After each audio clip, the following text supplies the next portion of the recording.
To become a skilled manifester, the first step is taking responsibility for everything that's ever happened to you. This means recognizing that even if you don't know how you've attracted something, you have played a role in manifesting it.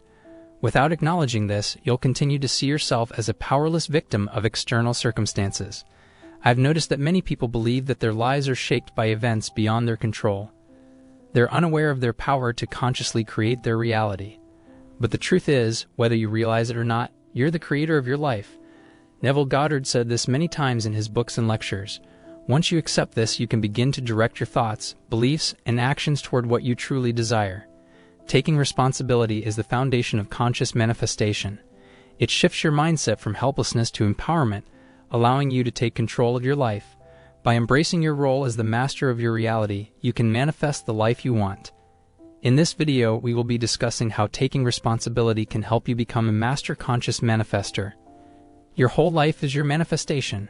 Have you ever noticed that the more you focus on something, the more it seems to show up in your life? Maybe there's a certain type of car that you want to buy, and suddenly you start seeing that car everywhere. Or perhaps you're going through a tough time, and it feels like everything is going wrong. Whatever it is, it's easy to feel like life is happening to you rather than having control over it. But what if I told you that you have more control over your life than you realize? What if I told you that your whole life is your manifestation? It might sound a little bit woo-woo, but stick with me here. According to Neville Goddard's law of assumption, everything in your reality is a projection of you. It's your consciousness pushed out into the world, and depending on what you're feeling right now, that's what you're going to manifest in the future. So if you're feeling happy and abundant, you'll attract more happiness and abundance into your life. But if you're feeling down and defeated, you'll attract more situations that make you feel that way. It's a simple concept, but it can be tough to put into practice. We all have our ups and downs, and it's natural to experience a range of emotions. But the key is to be aware of your emotions and how they're affecting your manifestation.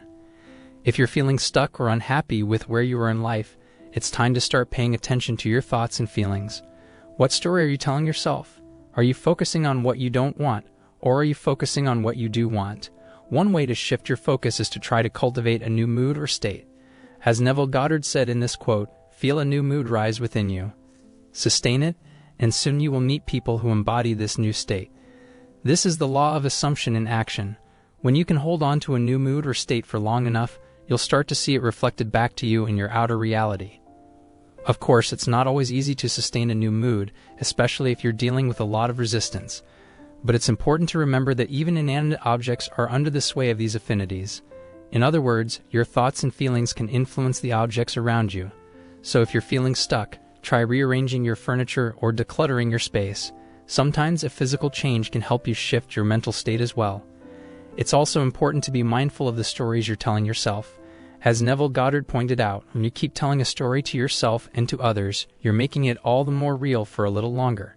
If you're constantly talking about how unlucky you are or how nothing ever goes your way, you're only reinforcing those beliefs. Instead, try to focus on what you do want. Make a list of your goals and dreams and visualize yourself already having achieved them. What does it feel like? What does it look like?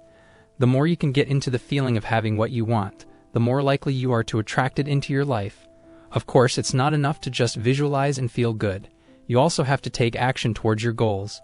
But when you're in the right state of mind, you'll be more inspired to take action and make things happen. So the next time you're feeling stuck or unhappy, remember that your whole life is your manifestation. You have the power to shift your reality by shifting your thoughts and feelings. It's not always easy, but it's worth it. What story are you rehashing? As humans, we tend to hold on to negative experiences and beliefs, often allowing them to control our present and future. We dwell on past mistakes, regrets, and hurts, allowing them to shape our reality. This negative focus can cause anxiety, depression, and a lack of motivation to move forward. However, by recognizing the power of our thoughts and beliefs, we can learn to let go of negative patterns and create a more fulfilling and abundant life. One of the keys to unlocking our creative power is to shift our mindset from one of limitation to one of abundance. Our thoughts and beliefs create our reality, and by focusing on positive possibilities, we can attract abundance and success into our lives. This shift requires us to let go of negative self-talk and limiting beliefs, such as "I'm not good enough" or "I don't deserve success."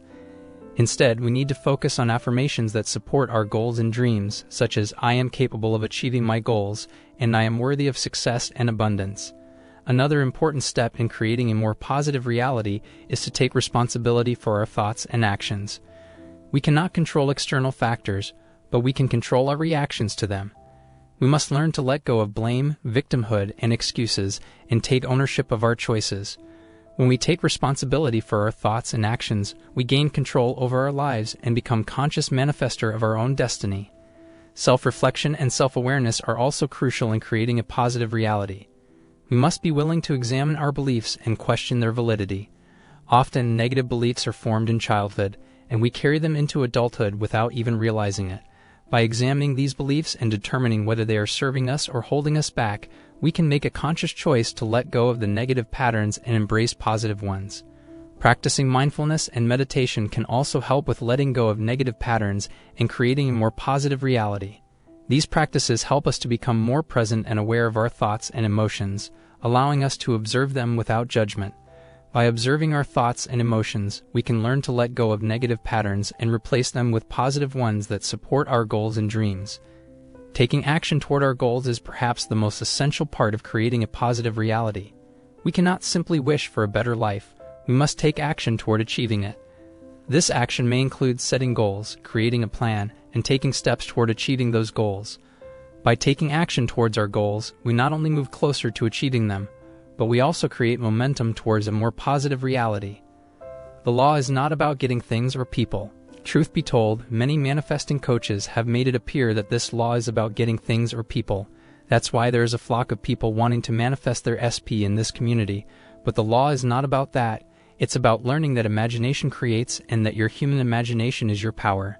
Unless you fully understand that the law works on you 24/7 and that it is never about getting things and people outside of you, but that it's all about you from within, it will be hard for you to become the master conscious manifester that you want to be. Neville says, "Everyone in the world is using this power, but they don't know it." So he's trying to bring us to the knowledge of this power and the wise use of it. It's called the pearl of great price. So great is this pearl, so valuable, that it takes everything you own to buy it. Now you don't go and liquidate your stocks and bonds. You don't sell your homes. You don't sell anything in the world of Keezer, but it takes everything that you now believe in other than it to pay for it. You believe in astrology. You've got to sell it. Do you believe in numerology, in teacup leaves, in numerology, and all these other things? No matter what you believe has the power to control you, you've got to sell it. The idea that there is nothing outside of oneself and no power outside of oneself can be a challenging concept to grasp. Many people believe that external factors such as luck, fate, or the actions of others can determine the course of their lives. However, this belief can be limiting and disempowering. When we realize that we are the creators of our reality, we can take control of our lives and manifest our desires. The statement, "Your desires depend on you and your wonderful human imagination that is at work day and night," is a powerful one. Our imagination is one of the most potent tools we have for creating our reality. Every thought, belief, and emotion we hold is a form of imagination, and these mental constructs shape our experiences. It's easy to get caught up in the external world and feel like we have no control over our lives. We may look to signs or symbols to guide us, or we may believe that the actions of others hold the key to our success or failure. However, this kind of thinking is based on a false premise. It assumes that there is power outside of ourselves when, in reality, we are the ones who hold the power. Taking responsibility for our lives can be a challenging task. It requires us to let go of the idea that we are victims of circumstance and to recognize that we have the power to shape our experiences. When we accept this truth, we become empowered to make changes and manifest our desires. The manifesting process can seem mysterious or even magical, but it's actually quite straightforward.